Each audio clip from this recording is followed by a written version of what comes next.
Voy a leer dos breves poemas. El primero es un fragmento de Elegía de Julio de mi libro de Elegías, y el segundo es de mi libro Rosal en la niebla.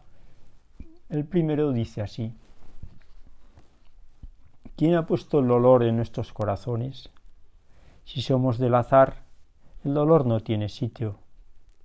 Si somos del azar, vivir, morir, llorar, idénticas quimeras.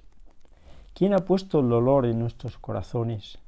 Si vamos a la nada, el dolor no tiene sitio. Si vamos a la nada, llanto y gozo son tan solo sus caretas. ¿Quién ha puesto el dolor en nuestros corazones? Si hay dolor, hay alguien y un sentido. Si hay dolor, no todo ha terminado. Si hay dolor, ¿quién y por qué lo ha puesto en nuestros corazones?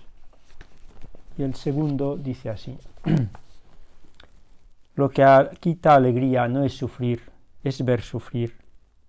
Porque aquí vivimos mal heridos, con una alforja de dolor y otra de gozo.